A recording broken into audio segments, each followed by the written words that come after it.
नमस्कार, भारत लाइव देख रहे हैं आप। सम्राट अशोक के कार्यक्रम को लेकर जिस तरीके से जदयू और भाजपा आमने सामने हुई, ये विवाद जल्दी थमेगा नहीं।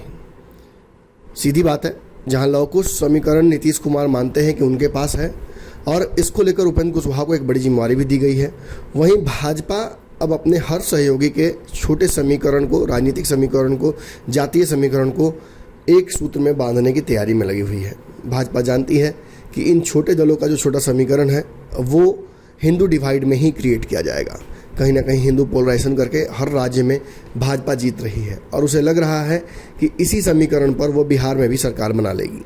बिहार में आपने देखा कैसे रामनवमी पर इस बार जो जुलूस निकला वो पहले से कहीं ज़्यादा भव्य था और इसमें इस बार राम का नाम लेकर भाजपा के लोगों ने खास तौर पर रामनवमी में अवेयरनेस क्रिएट करने का काम किया, जिससे हिंदू वोटरों में धार्मिक भावनाएं बढ़ें और वो भाजपा की तरफ बढ़ें। आपको पता होगा, इससे पहले नीतीश कुमार ने ओबीसी और अन्य जातियों के लिए, जातिगत जनगणना के लिए नरेंद्र मोदी से आग्रह भी किया था। इसको लेकर विपक्ष का भी एक जत्था उनके साथ खड़ा था, लेकिन इस पूरे मामले पर नीतीश कुमार ने अब चुप्पी साध ली है। सीधी बात है, भाजपा जिस तरीके से प्रचंडता के साथ उत्तर प्रदेश में वापस आई और उसने बिहार में एक अपने ही सहयोगी वीआईपी के साथ जिस तरीके से बर्ताव किया, मुकेश सहनी के साथ जिस तरीके से उनके विधायकों को तोड़ा, उनकी पार्टी पर कहीं ना कहीं ऐसा हमला किया जिसकी वजह से कई नेता बड़े उस पार्टी को छोड़कर भाग रहे हैं। वो एक बोचहा के सीट पर मुकेश सहनी सीधे तौर पर संघर्ष करते हुए नजर आ रहे हैं। इन सभी कारणों की वजह से एनडीए आज भाजपा डोमिनेट कर रही है, लेकिन बिहार में भाजपा के डोमिनेंस को समाप्त करने के लिए जातिगत समीकरण को अपने मजबूत कर रहे हैं नीतीश कुमार। और इसी क्रम में सम्राट अशोक का कार्यक्रम हुआ, जिसमें कार्यक्रम के बहाने भाजपा के सामने शक्ति प्रदर्शन करने की कोशिश की गई। लेकिन भाजपा ने एक दिन पहले ही सम्राट चौधरी के माध्यम से एक कार्यक्रम करा है सम्राट अशोक का, जिसमें उनसे कहीं ज़्यादा भीड़ जुटाई गई। लेकिन जदयू पीछे हटने वालों में से नहीं है। जदयू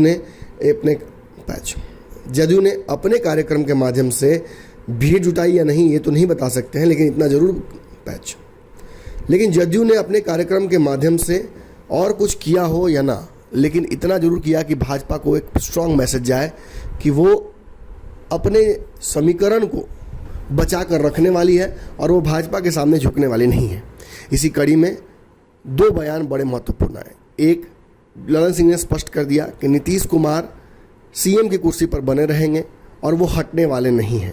वहीं उपेंद्र कुशवाहा ने साफ तौर पर कहा कि सीएम नीतीश किसी की अनुकंपा से मुख्यमंत्री नहीं बने हैं। बाद में हमने आपको बताया था कि कैसे भाजपा ने इस पूरे प्रकरण पर रिएक्ट किया। नवल किशोर यादव ने सीधे तौर पर कहा कि अगर हम ये कहते कि अनुकंपा पर हमने बनाया है तब इसका जवाब देते तो अच्छा लगता। जब हमने कुछ कहा ही नहीं, जब हम सीएम की कुर्सी मांग भी नहीं रहे हैं, तो ऐसे चोर की दाढ़ी में तिनका वाला स्थिति क्यों बिहार की राजनीति में क्रिएट हो रहा है? जबरदस्ती का नाखून कटाकर शहीद क्यों हो रहे हैं उपेंद्र कुशवाहा? और उपेंद्र कुशवाहा पर यह भी आरोप लगाया गया कि आने वाले समय में 2025 के चुनाव तक क्या बिहार में नीतीश कुमार के साथ वो खुद रहेंगे, इसकी गारंटी वो ले सकते हैं, क्योंकि उनका इतिहास नीतीश कुमार का विरोध कर रहा है। हम तो नीतीश कुमार के सहयोगी काफ़ी दिनों से हैं। ऐसे में नीतीश कुमार को तय करना चाहिए कि कौन उनका अपना करीबी है। लेकिन इन सब चर्चाओं के बीच एक बात आप जान लीजिए, अंदर की खबर ये आई है, आज बिहार के सियासी गलियारों में ज़बरदस्त इस बात की चर्चा है कि भाजपा के रवैये से, भाजपा के जो अग्रेसिव नेचर बिहार की राजनीति में दिखा, उससे जदयू काफ़ी हतोत्साहित हुई है। जिससे जदयू को इस बात का डर लग रहा है कि जिस प्रकार से वीआईपी को समाप्त किया गया, उसी तरह से अगला नंबर इस कड़ी में हो सकता है जदयू का हो। भाजपा के कई अंदरूनी सूत्र के लोग भी ये भी कह रहे हैं कि नीतीश कुमार का अगला नंबर है, कुर्सी छोड़ दे सीएम की। लेकिन इन सब के बीच इस पूरी परिस्थिति को भांपते हुए, अपनी ताकत दिखाते हुए जदयू ने ये शर्त सी रख दी कि बिहार में अगर एनडीए गठबंधन चलना है तो उसके लिए नीतीश कुमार को मुख्यमंत्री बनाए रखना पड़ेगा 2025 तक। हालांकि ये जदयू की शर्त है। नीतीश कुमार क्या चाहते हैं, क्या मानते हैं और किन परिस्थितियों में वो बिहार के मुख्यमंत्री बने रहना चाहते हैं, ये तो उन्हें तय करना है। फिलहाल नीतीश कुमार के बॉडी लैंग्वेज और उनके द्वारा किए गए इधर रिसेंट के कार्यों को देखते हुए कई बड़े राजनीतिक विश्लेषक ये कह रहे हैं कि नीतीश कुमार अब किसी और पद की तैयारी में लग गए हैं। जो भी होगा बहुत जल्दी सब कुछ स्पष्ट होगा, क्योंकि बिहार की राजनीति में बहुत ज़्यादा दिनों तक खिचड़ी पकाने का रिवाज नहीं है, जल्दी जल्दी चीज़ें होती हैं। और अब कम से कम इतना तो समझ में आ गया है कि नीतीश कुमार की तरफ से, जदयू की तरफ से एक बहुत बड़ी शर्त बिहार में भाजपा और जदयू गठबंधन को बनाए रखने की है, और वो है नीतीश कुमार खुद सीएम बिहार के बने रहें। इसमें हम लोग बहुत लगे हुए हैं, बहुत ज़्यादा इसकी समीक्षा करवाते रहते हैं। हम क्या कहें गंगा नदी की स्थिति, अरे हम क्या बोले, जब हम बच्चे थे, अब बचपन में थे, तो उस समय तो जब जाते थे नहाने के लिए हर सप्ताह, तो हम वहीं से लेकर के अपना आते थे दूध पानी पीने के लिए भी घर में। बख्तियारपुर में जो जन्म हुआ था, हम सब दिन बोलते हैं सबको। अरे भाई, तो हम लोगों का तो बचपन से देखा हुआ है ना। तो आजकल गंगा नदी के जल में खराबी तो आ ही गई है, चारों तरफ से बिना मतलब का गंदा पानी जा रहा है, तो उसके चलते अब सीधे पीने के लायक है। सुधार तो करना ही नहीं है। तो हम लोग तो चारों तरफ सभी शहरों में और सभी जगह ये कोशिश कर रहे हैं कि भाई पानी गड़बड़ नहीं जाए कभी तरह से, सबको ठीक ढंग से पूरा सुधार कीजिए। तो अभी तो कुछ ही सप्ताह तो नहीं, कुछ ही महीना पहले भी पूरी की पूरी फिर हम लोगों ने समीक्षा की है विभागीय काम के लिए। फिर देखेंगे ताकि तेज़ी से काम हो।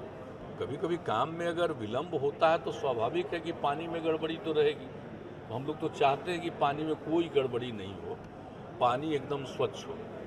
और अब तो आप जान रहे हैं ना कि हम लोगों ने तो गंगा जल को 3-4 जगहों पर पहुंचाने के लिए जो हम लोगों ने स्कीम बनाया और उसका तेज़ी से हो रहा है, तो पानी तो ले जाएंगे वही बरसात के टाइम, 12 महीना नहीं, 4 महीना उसको ले जाया जाएगा और उसको रखा जाएगा बीच बीच में 3-4 जगहों पर, और उसको फिर शुद्ध करके हम लोग सप्लाई करेंगे। तो ये सारा काम हो रहा है, बहुत तेज़ी से हो रहा है। अनेकों बार गए हैं देखने के लिए। तो जहाँ पर पानी की दिक्कत है, बोधगया में, राजगीर में, नवादा में, तो इन सब जगहों के लिए तो इतना बड़ा काम किया जा रहा है, जानते ही है। तो हम लोग तो उसमें लगे ही हुए हैं। लेकिन अगर पूरे तौर पर अब बाद में तो कहीं अगर हमसे पूछिएगा तो इतना ज़्यादा जो नीचे से पानी सब लोग निकालता है, अगर उससे मुक्ति मिले तो जल का लेवल ठीक रहेगा। तो उसी के लिए तो हम लोग चाहेंगे कि बरसात के समय में ही जो गंगा जल में जितना पानी रहता है, उसी पानी को कुछ निकलवा करके और हम लोग पीने के पानी का इंतज़ाम करवावें। तो अभी कुछ जगहों पर शुरू किया, उसमें अगर सफलता मिलेगी तो हम तो भाई, अब आज ऐसा मत समझिएगा, मेरे मन की इच्छा पटना के लिए भी, तो इतनी बड़ी आबादी और सब कुछ है, तो लेकिन कितना नीचे से पानी लोग निकाल रहे हैं। हर घर में देख रहे हैं आजकल, हर बिल्डिंग में नीचे से पानी निकल रहा था। नीचे का तो जल स्तर का क्या स्थिति होगा, लेवल तो नीचे जा रहा हो, ठीक नहीं है। और पहले तो जानते ही हैं कि पटना का जल स्तर तो खराब नहीं था, ठीक ही था, लेकिन अब तो कुछ महीना के बाद स्थिति बिगड़ती है ना। तो इन सब चीज़ों को ध्यान में रखते हुए तो हम लोग आगे जो कर सकते हैं करेंगे। अभी एक तरफ शुरू किए, उसमें तो बहुत ज़्यादा पैसा लग रहा है ना राज्य सरकार का, तो उसको देख करके फिर आगे भी हम लोग सोचेंगे। लेकिन गंगा जल ठीक रहे, स्वच्छ रहे, इसके लिए बाहर का पानी जो भेजा जाता है वो स्वच्छ करके भेजा जाए। तो ये तो हम लोगों की नीति है और बराबर है। बताइए भाई, आपका डिपार्टमेंट का काम है, ये सब काम तो करा रहे हैं ना, तो बीच में अभी तक कहीं रुका हुआ है तो भी बताइए तेजी से। हाँ, सीवरेज ट्रीटमेंट प्लांट तो जगह जगह देखने लगे हैं, इनसे पूछिएगा तब बताएंगे। कहीं कहीं सीवरेज ट्रीटमेंट प्लांट को हम जब देखते हैं तब भी हमको लगता है कि भाई इसी सीवरेज ट्रीटमेंट प्लांट के बाद थोड़ा सा इसमें उतनी शुद्धता नहीं है, मत भेजो। तो इस पानी का इस्तेमाल अगर हम लोग कर लें सिंचाई के लिए तो ज़्यादा अच्छा होगा। यही बात हम कितना बार कहे। तो इन सब चीज़ों में तो लगे रहते हैं, लेकिन जितना मन है और जितना लगे रहते हैं, इसके बारे में कोई दावा कर सकता है कि तत्काल उसको हो ही जाएगा। लेकिन बराबर पूछिए ना, इन लोगों के साथ बात करना, जा करके देखना, समीक्षा करते रहना, करते ही रहते हैं। लेकिन हाँ, ये लोग भी कर रहे हैं काम। अब ऐसा नहीं है, शहरी क्षेत्र में भी बहुत तेज़ी से काम कर रहे हैं, ऐसा नहीं है पूरा तेज़ी से काम कर। लेकिन आप तो जानते ना है कि जितना भी काम होता है सब में बहुत ज़्यादा संसाधन की ज़रूरत होती है, पैसे की ज़रूरत होती है। तो इन सब चीज़ों को देखते हुए तो करना पड़ता है। और बीच में जो कोरोना का दौर चला था, तो आप जानते ही ना कि लेवल हम लोगों का नीचे चला गया था, उसमें बहुत सारा काम रुका। लेकिन इस साल ज़रा देख लीजिए, अब जो इस वित्तीय वर्ष जो बीता उसमें आप देख लिए ना कि अब हम लोग की स्थिति बेहतर हुई है। 2 लाख से ऊपर हम लोग खर्च में चले गए और देश भर में जितने हैं 5 राज्य में से 1 राज्य हो गया, तो उस सब में तो हम लोग लगे हुए हैं। लेकिन फिर भी एक समस्या तो रहती है संसाधनों की। तो उसके चलते जितना तेजी से करना चाह रहे हैं उतना तेजी से कभी कभी नहीं हो पाता है। तो इस बात को सबको तो समझना ही ना पड़ेगा, कोशिश में हम लोग लगे हुए हैं।